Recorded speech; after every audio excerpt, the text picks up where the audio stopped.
गणेशाय नमः। जय महाकाल, जय महाकाली, जय जय सिया राम की जय हो। राम भक्त हनुमान जी महाराज की जय हो। छाया पुत्र शनि महाराज की जय हो। नंदी देवता की जय हो। गौ माता की। भगवान श्री हरि विष्णु जी की स्तुति। सर्वप्रथम शुक्लांबरधरं विष्णु शशिवर्णं चतुर्भुजं प्रसन्नवदनं ध्यायेत् सर्वविघ्नोपशान्तये। शान्ताकारं भुजगशयनं पद्मनाभं सुरेशं विश्वाधारं गगनसदृशमेघवर्णं शुभांगं लक्ष्मीकान्तं कमलनयनं योगिभिर्ध्यानगम्यं वन्दे विष्णु भवभयहर सर्वलोकैकनाथम्। औषधे चिन्तये विष्णुं भोजने च जनार्दनं शयने पद्मनाभ च विवाह च प्रजापतिं युद्धचक्रधरं देव प्रवासे च त्रिविक्रमं नारायण तनुत्यागे श्रीधर प्रियसंगमे दुःखस्वप्ने स्मर गोविन्दं संकटे मधुसूदनं कानने नारसिंहं च पावके जलशायनं जलमध्ये वराहं च पर्वते रघुनन्दन गमने वामन चैव सर्वकारेषु माधव। षोडशैतानि नामानि प्रातरुद्राय यः पठेत् सर्वपापा विनिर्मुक्तो विष्णुलोके महीते। जय हो श्री हरि की जय। जय हो लक्ष्मी नारायणाय नमो नमः। जय हो प्रभु की। गरुड़ पुराण। तमेव माता च पिता तमेव बंधु च सखा तमेव विद्या दृढ़ं तमेव सर्वं मम देव देव। नम्र निवेदन। जहाँ जीवन है वहाँ मृत्यु निश्चित है। जो प्राणी जन्म ग्रहण करता है उसे समय आने पर मरना ही पड़ता है, और जो मरता है उसे जन्म लेना पड़ता है। पूर्व जन्म का यह सिद्धांत सनातन धर्म की अपनी विशेषता है। जीवन की परिसमाप्ति मृत्यु से होती है। इस ध्रुव सत्य को सभी ने स्वीकार किया है और यह प्रत्यक्ष भी दिखाई पड़ता है। इसलिए काल मृत्यु से आक्रांत मनुष्य की रक्षा करने में औषध, तपश्चर्या, दान, माता पिता एवं बंधु बांधव आदि कोई भी समर्थ नहीं है। जीवात्मा इतना सूक्ष्म होता है कि जब वह शरीर से निकलता है तो उस समय कोई भी मनुष्य उसे अपने चर्म चक्षु से देख नहीं सकता, और यही जीवात्मा अपने कर्मों के भोगों के भोगने के लिए एक अंगुष्ठ पर्व परिमित अतिवाहिक सूक्ष्म अति इंद्रिय शरीर धारण करता है, जो माता पिता के शुक्र शोषण द्वारा बनाने वाले शरीर से भिन्न होता है। इस अति इंद्रिय शरीर से ही जीवात्मा अपने द्वारा किए हुए धर्म और अधर्म के परिणाम स्वरूप सुख दुख को भोगता है, तथा इसी सूक्ष्म शरीर से पाप करने वाले मनुष्य यम मार्ग की यातनाएं भोगते हुए यमराज के पास पहुंचते हैं, एवं धार्मिक जन प्रसन्नता पूर्वक सुख भोग करते हुए धर्म पास के जाते हैं। साथ ही यह बात का ध्यान देने योग्य है कि केवल मनुष्य ही मृत्यु के पश्चात अतिवाहक सूक्ष्म अति इंद्रिय शरीर धारण करते हैं, और उसी शरीर को यम पुरुष के द्वारा यम पथ्य से यमराज के पास ले जाया जाता है, अन्य प्राणियों को नहीं, क्योंकि अन्य प्राणियों को यह सूक्ष्म शरीर प्राप्त नहीं होता।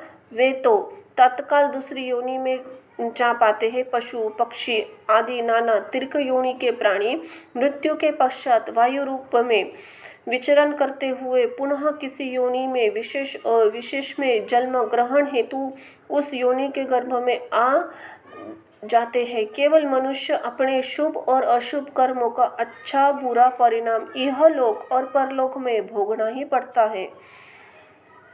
अपने कर्म के फलस्वरूप मृत्यु के पश्चात जीवात्मा सूक्ष्म शरीर धारण करके स्वर्ग या नरक भोगता है। तत्पश्चात उसका पुनर्जन्म होता है या उसे मोक्ष की प्राप्ति होती है। भारतीय मनीषा ने परलोक के इस दर्शन पर विशेष विवेचना प्रस्तुत की है। हमारे शास्त्रों पुराणों मृत्यु का स्वरूप मरणासन्न व्यक्ति की अवस्था और उसके कल्याण के लिए अंतिम समय किए जाने वाले कृत्यों तथा नाना विविध दानों आदि का निरूपण हुआ है। साथ ही मृत्यु के बाद अहोदैहिक संस्कार, पिंडदान, दशग्रात्र विधि, निरूपण, तर्पण, श्राद्ध, एकादशशाह, सहपिंडीकरण, औषधि निर्णय, कर्पा विवाह, पापों के प्रायश्चित का विधान आदि वर्णित है। इनमें नरकों, यम मार्गों तथा यम मार्गों में पड़ने वाली वैतरणी नदी, यम सभा, चित्रगुप्त आदि के भवनों के स्वरूप का भी परिचय दिया गया है। इसी प्रकार स्वर्ग, वैकुंठ आदि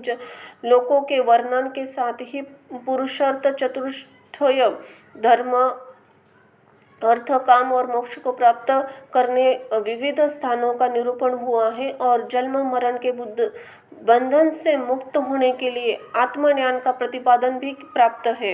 इन संपूर्ण विषयों का एक सुंदर शास्त्र युक्त संकलन प्रस्तुत है इस ग्रंथ में। गरुड़ पुराण सारो उद्धार प्रेतकल्प में उपलब्ध है। यह 16 अध्यायों में सुगुफित है। प्राय श्राद्ध, पितृकार्य तथा स्वच्छ अवस्था में परस्परों में इसी को सुनाया जाता है और सामान्य लोग इसे ही गरुड़ पुराण के रूप में जानते हैं, परंतु वास्तव में यह ग्रंथ मूल गरुड़ पुराण से भिन्न है। प्राचीन काल में राजस्थान के विद्वान नेमी शर्मा जी के द्वारा किया गया एक महत्वपूर्ण संकलन है। इसमें श्री दादी शंकराचार्य के विवेक चूड़ामणि, भगवद गीता, नैतिक शतक, वैराग्य शतक एवं अन्य पुराण के साथ गरुड़ पुराण के श्लोकों का भी संग्रह है।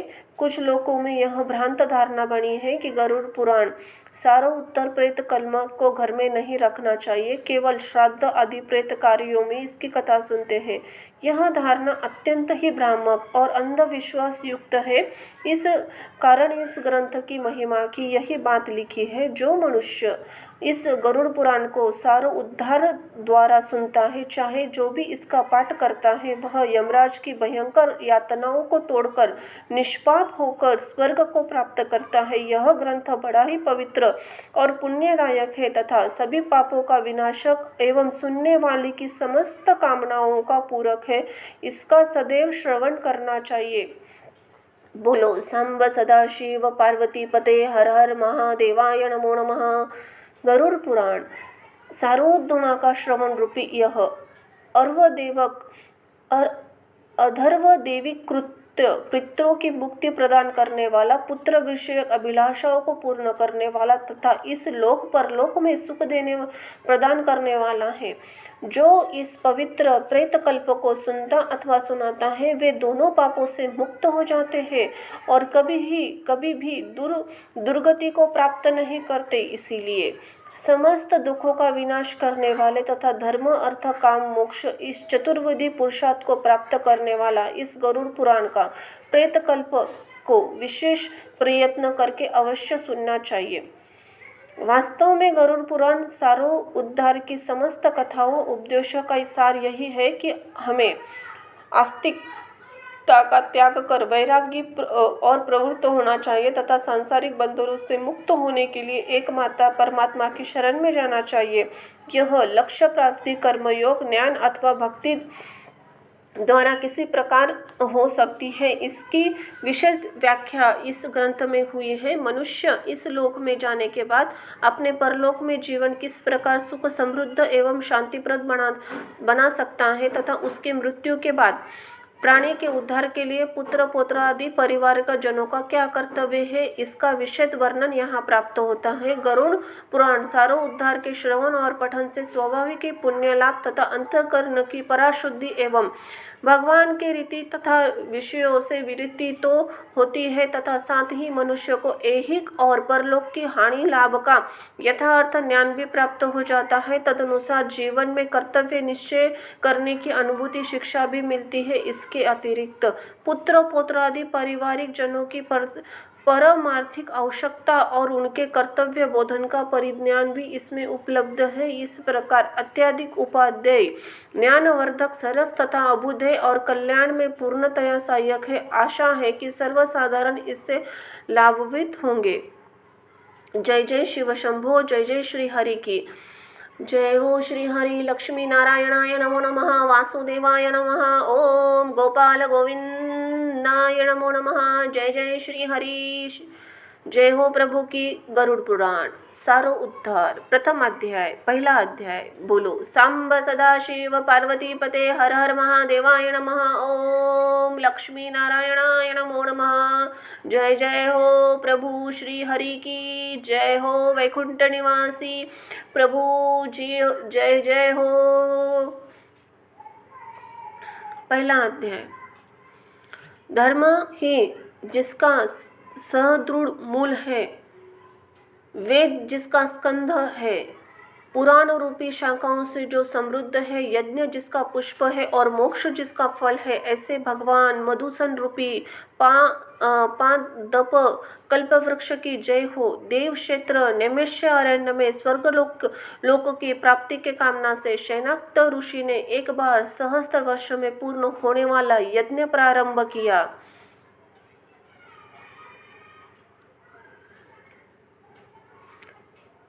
जैसे वृक्ष सबको आश्रय देता है, वैसे ही भगवान अपनी चरणारविंदों में आश्रय देकर सबकी रक्षा करते हैं। इसीलिए भगवान को मधुसूदन यहाँ पे पाद्यपा चरणापति रक्षति पादप वृक्ष की उपमा दी गई है। एक समय प्राप्त काल के हवन विधि कृत्यों का संपादन करने के लिए सभी मुनों ने सत्कार के लिए आसासीन सूत जी महाराज से आदर पूर्वक यह पूछा, हे सूत जी महाराज, आपने सुख देने वाले देव मार्ग का सम्यक निरूपण किया है। इस समय हम लोग भयावह यम मार्ग के विषय में सुनना चाहते हैं। आप सांसारिक दुखों के और उसके क्लेश के विनाशक साधन को तथा इस लोक के क्लेश का यथावत वर्णन करने में समर्थ है, अंत ही उसका वर्णन कीजिए।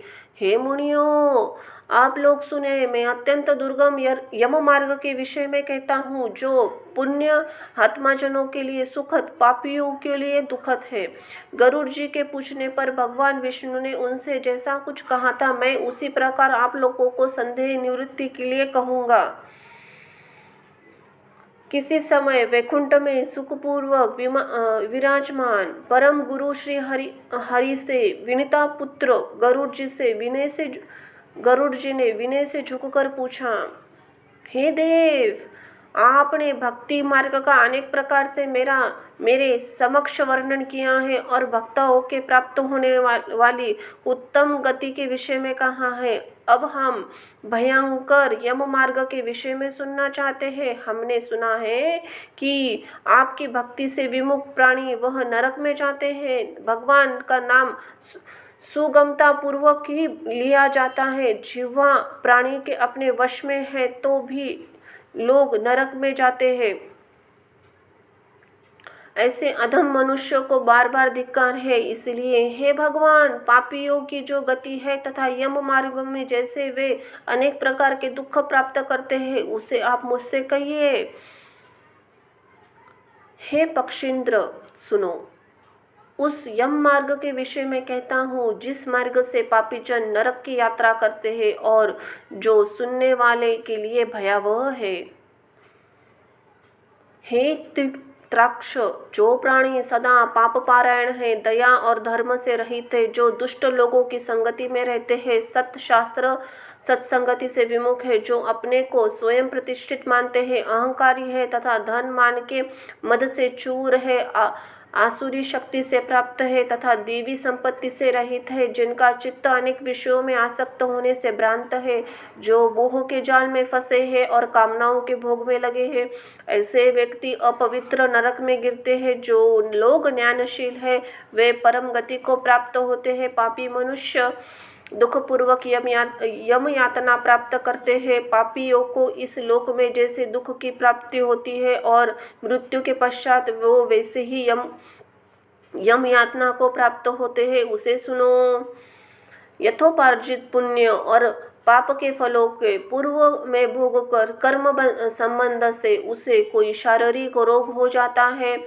आदि मानसिक रोग और व्याधि शारीरिक रोग से युक्त तथा जीवन धारण करने की आशा से उत्कंठित उस व्यक्ति की जानकारी के बिना ही सर्प की भांति बलवान काल उसके समीप आ पहुँचते हैं। उस मृत्यु की संप्रह प्राप्ति की स्थिति में भी उसे वैराग्य नहीं होता। उसने जिनका भरण पोषण किया था उन्हीं के द्वारा उसका भरण पोषण होता है। वृद्ध अवस्था के कारण विकृत रूप वाला और मरणाभिमुख वह व्यक्ति घर में अवमान पूर्वक दी गई वस्तु को कुत्ते की भांति खाता हुआ जीवन व्यतीत करता है। वह रोगी हो जाता है, उसे मंद अग्नि हो जाती है, उसका आहार तथा उसकी सभी चेष्टाएं कम हो जाती है।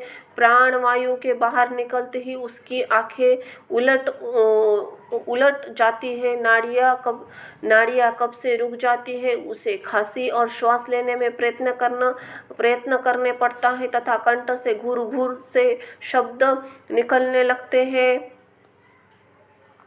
चिंता मग्न स्वजनों से घिरा हुआ वह तथा सोया हुआ वह व्यक्ति कालपाश के वशीभूत होने के कारण बुलाने पर भी नहीं बोलता।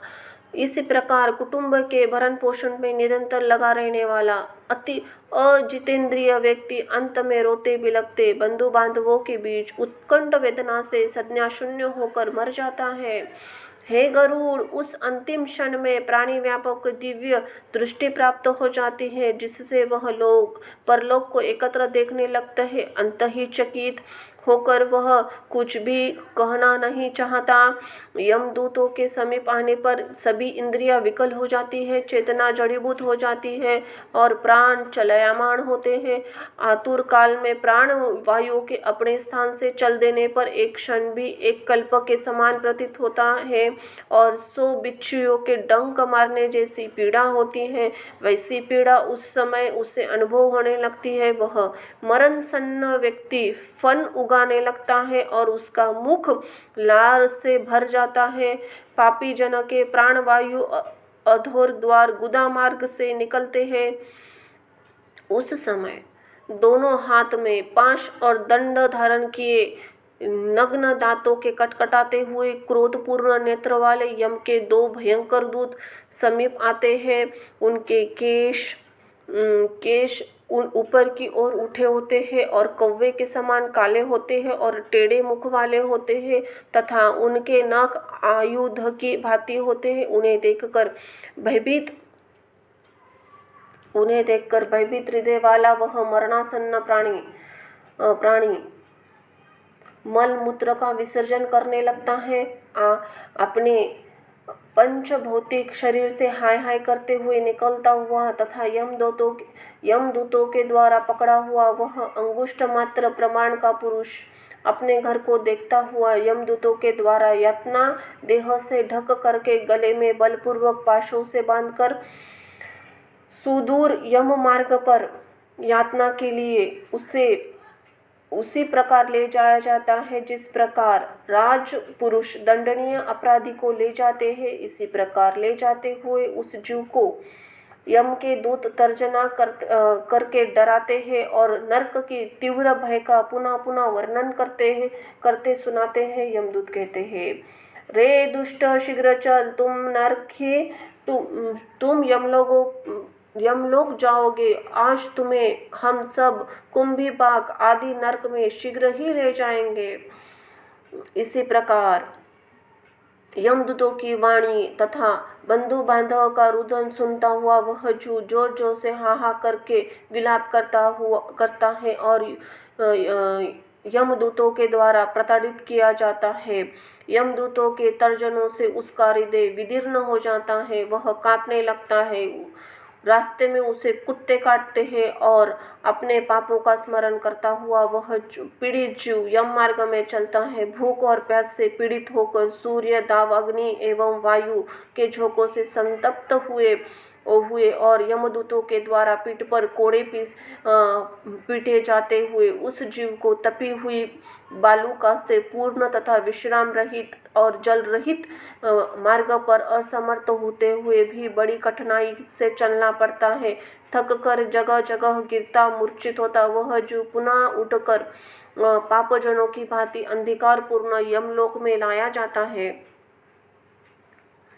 2 अथवा 3 मुहूर्त में वह मनुष्य वहां पहुंचाया जाता है और यमदूत उसे घोर नरक यातनाओं दिखाई देते हैं। मुहूर्त यात्रा में यम को और नरकीय यातनाओं को भय को देखकर वह व्यक्ति यम के आज्ञा से आकाश मार्ग से यमदूतों के साथ इस मनुष्य लोक में चला आता है। मनुष्य लोक में आकर अनादिवास से बंध वह जीव देह में प्रविष्ट होने की इच्छा रखता है, किंतु यमदूतों द्वारा पकड़कर पाश में बांधे दिए जाने से भूख और प्यास से अत्यंत पीड़ित होकर रोता है। हे तार्क्ष, वह पातकी प्राणी पुत्रों से दिए हुए पिंड तथा आतुर काल में दिए हुए दान को प्राप्त करता है तो भी उसे नास्तिक को तृप्ति प्राप्त नहीं होती। पुत्रादि द्वारा पापियों के उद्देश्य किए गए शास्त्र, श्राद्ध, दान तथा जलांजलि उसके पास ठहरती नहीं। अंत ही पिंडदान का भोग करने पर वे क्षुधा से व्याकुल होकर यम मार्ग में जाते हैं। जिनका पिंडदान नहीं होता वे प्रेत रूप में होकर कल्पपर्यंत निर्जन वन में बहुत दुखी होकर भ्रमण करते रहते हैं। सैकड़ों करोड़ कल्प बीत जाने पर भी बिना भोग किए कर्म का नाश नहीं होता और जब तक वह पापी जीव यातनाओं का भोग नहीं कर लेता तब तक उसे मनुष्य शरीर प्राप्त भी नहीं होता। हे पक्षी, इसलिए पुत्रों को चाहिए कि वह 10 दिनों तक प्रतिदिन पिंडदान करे। हे पक्षी श्रेष्ठ, वे पिंड प्रतिदिन 4 भागों में विभक्त होते हैं। उनमें से 2 भाग प्रेत के देह के पंचभूतों की पुष्टि पंचों के भूतों की पुष्टि के लिए होती है। तीसरा भाग यमदूतों को प्राप्त होता है। चौथे भाग से उस जीव को आहार प्राप्त होता है। 9 रात दिन को प्राप्त करके प्रेत का शरीर बन जाता है और 10वें दिन उसमें बल की प्राप्ति होती है। हे खग, मृत व्यक्ति के देह के जल जाने पर पिंड के द्वारा पुनः 1 हाथ लंबा शरीर प्राप्त होता है, जिसके द्वारा वह प्राणी यमलोकों के रास्ते में शुभ और अशुभ कर्मों के फलों को भोगता है। पहले दिन जो पिंड दिया जाता है उससे उसका सिर बनता है। दूसरे दिन से पिंड का ग्रीवा, गर्दन और स्कंद कंधे तथा तीसरे पिंड से हृदय बनता है। चौथे पिंड से पृष्ठभाग पीठ, 5वें नाभि, 6ठे तथा 7वें पिंड से क्रमशः कटी, कमर और गुहांग उत्पन्न होते हैं। 8वें पिंड से उरु, जांघें और 9वें पिंड से जानु, घुटने तथा पैर बनते हैं। इसी प्रकार 9 पिंडों से देह का प्राप्त करने पर 10वें पिंड से उसकी क्षुधा और तृषा, भूख प्यास दोनों ही जागृत होती है। और इस पिंड शरीर को प्राप्त करके भूख और प्यास से पीड़ित जीव 11वां तथा 12वां 2 दिन भोजन करता है। 13वां दिन यमदूतों के द्वारा बंदर की तरह बंधा हुआ वह प्राणी अकेला उस यम मार्ग में जाता है। हे खग, मार्ग में मिलने वाली वैतरणी को छोड़कर यम लोगों के मार्ग की दूरी का प्रमाण 86,000 योजन है। वह प्रेत प्रतिदिन दिन और रात 200 47 योजन चलता है। मार्ग में आए हुए इन 16 पुरों नगरों को पार करके पातकी व्यक्ति धर्मराज के भवन में जाता है। सौम्यपुर, सोरीपुर, नगेंद्र भवन, गंधर्वपुर, शैलागम, क्रौंचपुर, कृपुर, विचित्र भवन, बहादपुर और दुखपुर, नाना क्रुदपुर, सुतप्त भवन, रुद्रपुर, पर्यवर्षणपुर, शीताढ्यपुर तथा बहुभीतिपुर को पार करके इनके आगे यमपुरी में धर्मराज का भवन स्थित है। यमराज के दूतों के पाशों से बंधा हुआ पापी जीव रास्ते भर हाहाकार करता हुआ, रोता हुआ अपने घर को छोड़ करके यमपुरी को जाता है। इसी प्रकार गरुड़ पुराण के अंतर्गत पापियों के इस लोक तथा परलोक में दुख निरूपण नामक पहला अध्याय संपूर्ण हुआ। बोलो सांब सदाशिव पार्वती पते हर हर महादेवाय नमो नमः। जय हो श्री हरि नारायणाय नमो नमः। वासुदेवाय नमः। गोविंदाय नमो नमः। अध्याय दूसरा, यम मार्ग की यातनाओं का वर्णन। वैतरणी नदी का स्वरूप। यम मार्ग के 16 पुरों में क्रमशः गमन तथा वहां पुत्रों का द्वारा दिए गए पिंडदान को ग्रहण करना। ओम नमः शिवाय। श्री शिवाय नमस्तुभ्यम। जय हो श्री हरि की। ओम नमो वासुदेवाय नमो नमः। हे केशव, यम लोगों का मार्ग किस प्रकार दुखदायी होता है, पापी लोग वहां किस प्रकार जाते हैं, वह मुझे बतलाइए। हे गरुड़, महान दुख प्रदान करने वाले यम मार्ग के विषय में मैं तुमसे कहता हूँ, मेरा भक्त होने पर तुम भी उसे सुनकर काँप उठोगे। यम मार्ग में वृक्ष की छाया नहीं है जहाँ प्राणी विश्राम कर सके। उस यम मार्ग में अन्न आदि भी नहीं है जिनसे कि वह अपने प्राणों की रक्षा कर सके। हे खग, वहाँ कहीं भी जल भी नहीं है दिखता जिससे वो अत्यंत तुषातुर वह जीव पी सके। वहाँ प्रलय काल की भांति 12 सूर्य तपते रहते हैं। उस मार्ग में जाता हुआ पापी कभी बर्फीली हवा से पीड़ित होता है तथा कभी कांटे चुभते हैं और कभी महाविषधर सर्पों के द्वारा डसा जाता है। वह पापी कहीं सिंहों, व्याघ्रों और भयंकर कुत्तों द्वारा खाया जाता है, कहीं बिच्छुओं द्वारा डसा जाता है और कहीं उसे आग से जलाया जाता है। तब कहीं अति भयंकर महान असीपत्रवन नामक नरक में वह पहुंचता है जो 2000 योजन विस्तार वाला है। वह वन, कौवे, उल्लुओं, वटों, पक्षी विशेषों, द्वा अग्नि से व्याप्त है, विशेषों गिद्धों, सरसों तथा डांसों से व्याप्त है। उसमें चारों ओर द्वा अग्नि से व्याप्त है। 80 पत्र के पत्तों से वह जीव उस वन में छिन्न भिन्न हो जाता है। कहीं अंधे कुएं में गिरता है तो कहीं विकट पर्वत से गिरता है, कहीं छुरे पर धार पर चलता है तो कहीं किलों के ऊपर चलता है, कहीं घने अंधकार में गिरता है, कहीं उग्र भय उत्पन्न करने वाले जल में गिरता है, कहीं जोकों से भरे हुए कीचड़ में गिरता है तो कहीं जलते हुए कीचड़ में गिरता है, कहीं तपी हुई बालुका से व्याप्त और कहीं धगधगते हुए ताम्रमय मार्ग, कहीं अंगार की राशि और कहीं आध्यात्मिक धुएं से भरे हुए मार्ग पर उसे चलना पड़ता है। कहीं अंगार की वृष्टि होती है, कहीं बिजली गिरने के साथ शिला वृष्टि होती है, कहीं रक्त की कहीं शस्त्र की और कहीं गर्मी जल की वृष्टि होती है, कहीं खारे कीचड़ की वृष्टि होती है, कहीं मार्ग में कहीं गहरी खाई है, कहीं पर्वत शिखरों चढ़ाई है और कहीं कंदरों में प्रवेश करना पड़ता है। वहाँ मार्ग में कहीं घना अंधकार है तो कहीं कहीं दुख से चढ़ी जाने योग्य शिलाई है, कहीं मवाद रक्त तथा विष्ठा से भरे हुए तालाब है। यम मार्ग के बीचों बीच अत्यंत उग्र और घोर वैतरणी नदी बहती है। वह देखने पर दुखदायिनी हो तो क्या आश्चर्य, उसकी वार्ता ही भय पैदा करने वाली है। वह 100 योजन चौड़ी है, उसमें पूर्व पीप मवाद और शोणित रक्त बहते रहते हैं। हड्डी उसके समूहों से तट बने हैं, अर्थात उसके तट पर हड्डियों का ढेर लगा रहता है। मांस और रक्त के कीचड़ वाली वह नदी दुख से पार कर जाने वाली है।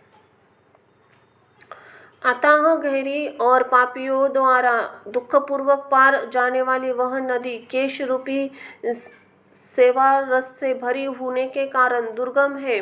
वह विशाल ग्राहों घड़ियालों से व्याप्त है और सैकड़ों पहाड़ और घोर पक्षियों से आवृत है। हे गरुड़, आए हुए पापी को देखकर वह नदी ज्वाला और धूम से भरकर कड़ाह में रखे हुए घृत की भांति खोलने लगती है। वह नदी सुई के समान मुख वाले भयानक कीड़ों से चारों ओर व्याप्त है। वज्र के समान चोंचने वाले बड़े बड़े गिद्धड़ और कौवों से घिरी हुई है। वह नदी शशुमार, मगर, जोक, मछली, कछुए तथा अन्य मांस भक्षी जलचर जीवों से भरी पड़ी है। उसके प्रवाह में गिरे हुए बहुत से पापी रोते चिल्लाते हैं और हे भाई, हाँ पुत्र, हाँ तात, इस प्रकार कहते हुए बार बार विलाप करते हैं। भूख और प्यास से व्याकुल होकर पापी जीव रक्त का पान करते हैं। वह नदी झागपूर्ण रक्त से प्रवाह से व्याप्त महाघोर अत्यंत गर्जना करने वाली, देखने में दुख पैदा करने वाली तथा भयावह है। उसके दर्शन मात्र से पापी चेतना शून्य हो जाते हैं। बहुत से बिच्छू तथा काले सर्पों से व्याप्त उस नदी के बीच में गिरे हुए पापियों की रक्षा करने वाला कोई नहीं है। उसके सैकड़ों हजारों भंवर में पड़कर पापी पाताल में चले जाते हैं, क्षण भर पाताल में रहते हैं और एक ही क्षण में ऊपर चले आते हैं और एक क्षण में ऊपर चले आते हैं। हे खग, वह नदी पापियों के गिरने के लिए बनाई गई है, उसका पार नहीं दिखता। वह अत्यंत दुखपूर्वक तरने योग्य तथा बहुत से दुख देने वाली है। इसी प्रकार बहुत प्रकार के क्लेशों से व्याप्त अत्यंत दुखप्रद यम मार्ग में रोते चिल्लाते हुए दुखी पापी जाते हैं। कुछ पापी पाश से बंधे होते हैं, कुछ अंकुर में फंसकर चीखे जाते हैं, कुछ शस्त्र के अग्रभाग से पीठ में छेदते हुए ले जाते हैं, कुछ नाक के अग्रभाग में लगे हुए पाश से और कुछ कान में लगे हुए पाश से खींचे जाते हैं, कुछ काल पाश से खींचे जाते हैं और कुछ कौवे से खींचे जाते हैं। हे वे पापी गर्दन, हाथ तथा पैरों के जंजीरों से बंधे हुए तथा अपने पीठ पर लोहों के भार को ढोते हुए मार्ग पर चलते हैं। अत्यंत घोर यमदूतों द्वारा मदगरों से पीटे जाते हुए वे मुख से रक्त वमन करते हुए रक्त को पुनः पीते हुए जाते हैं। उस समय अपने दुष्कर्म को सोचते हुए प्राणी अत्यंत ग्लानि का अनुभव करते हैं और अतीव दुखित होकर यमलोक को जाते हैं।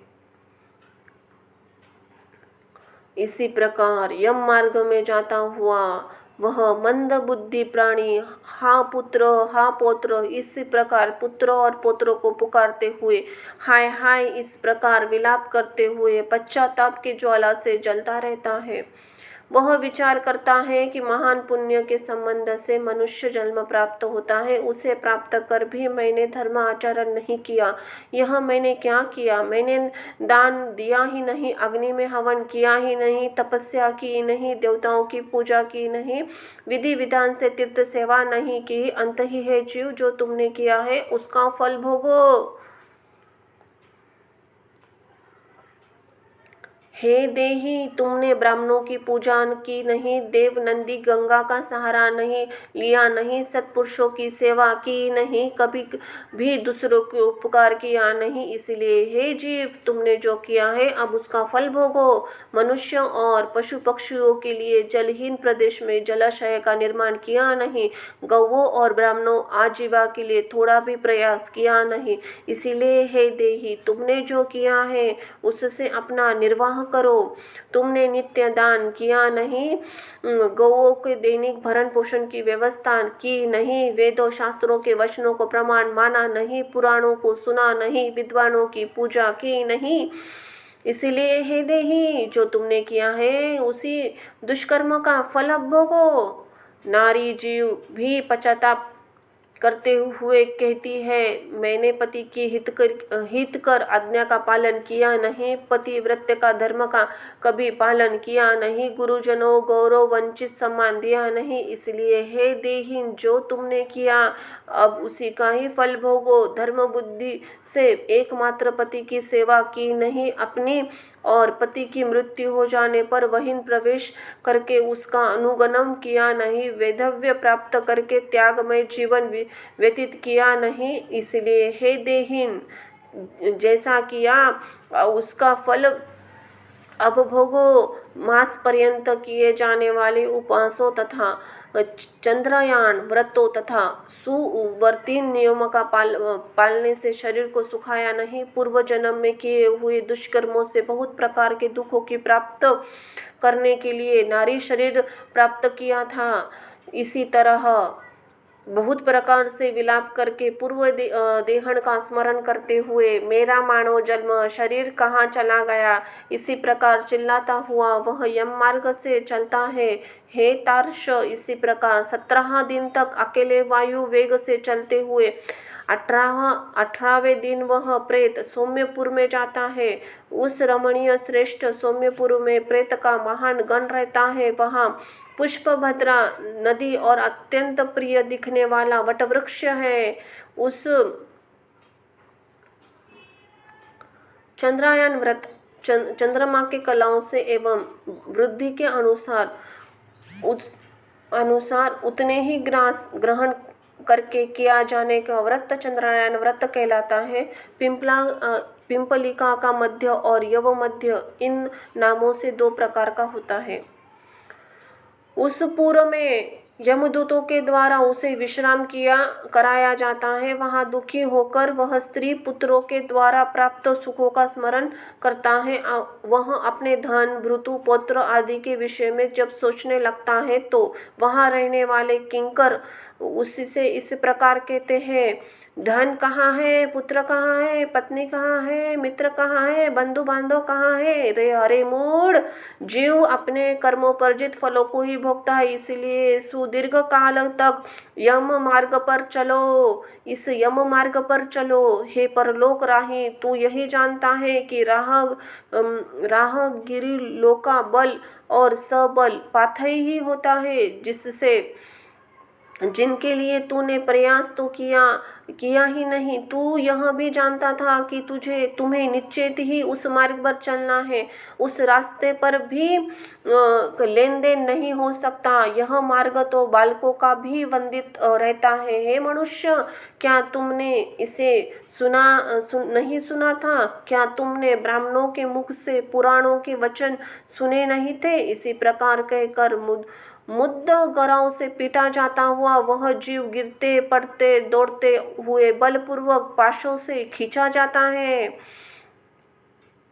यहाँ स्नेह पूर्वक अथवा कृपा के कारण पुत्र पौत्रों द्वारा दिए हुए मानसिक पिंड को खाता है। उसके बाद वह जीव सौरीपुरी को प्रस्थान करता है। उस सौरीपुरी को काल रूप को धारण करने वाला जगम नामक राजा रहता है। उसे देखकर जीव भयभीत होकर विश्राम करता है। उस पूर्व में गया हुआ वह जीव अपने स्वजनों द्वारा दिए गए हुए त्रिपक्षिक अन्न जल को खाकर उस पुर को पार करता है। उसके बाद शीघ्रतापूर्वक वह प्रेत नगरेंद्र भवन की ओर जाता है। वहाँ भयंकर वनों को देखकर दुखी होकर रोता है। दया रहित दूतों के द्वारा खींचे जाने पर वह बार बार रोता है। 2 मास के अंत में वह दुखी होकर वहाँ जाता है। बांधवों द्वारा दिए गए पिंड, जल, वस्त्र का उपभोग करके यम किंकरों के द्वारा पाश से बार बार खींचकर पुनः आगे ले जाया जाता है। 3 मास में वह गंधर्व नगर को प्राप्त होता है और वह त्रैमासिक पिंड खाकर आगे चलता है।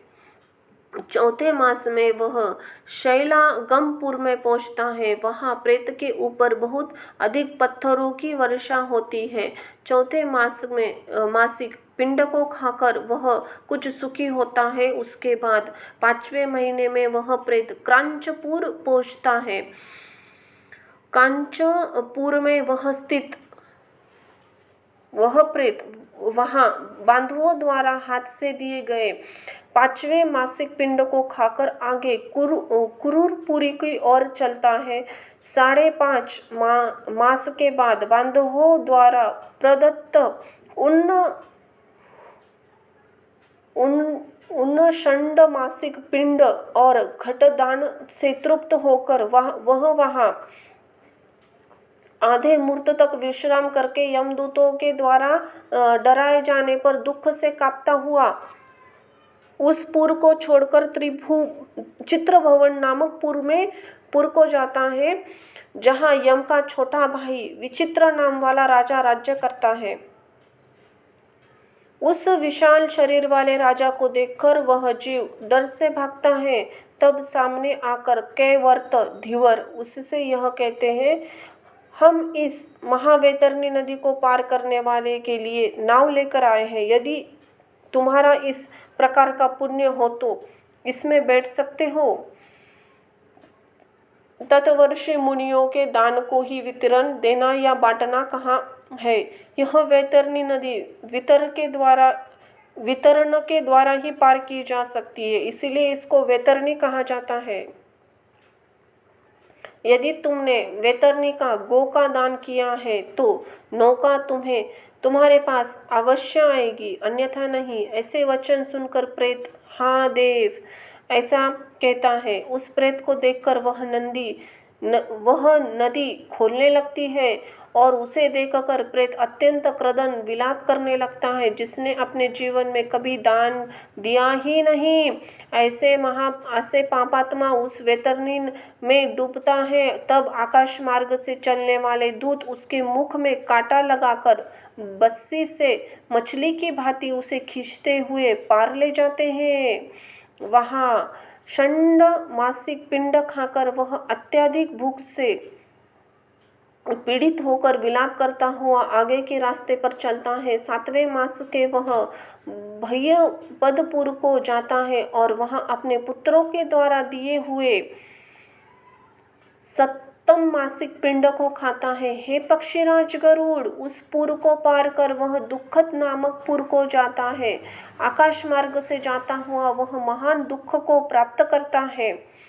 वहां 8वें मास में दिए हुए पिंड को खाकर आगे बढ़ता है और 9वां मास पूर्ण होने पर नाना क्रदनपुर को प्राप्त होता है। वहां क्रदन करते हुए अनेक भयावह क्रदनगणों को देखकर स्वयं शून्य हृदय वाला वह जीव दुखी होकर आक्रदन करने लगता है। इस पुर को छोड़कर वह यमदूतों के द्वारा भयभीत किया जाता हुआ 10वें महीने में अत्यंत कठिनाई से सुप्त भवन नामक नगर में पहुंचता है। वहां पुत्रादि पिंडदान और जलांजलि प्राप्त करके भी सुखी नहीं होता।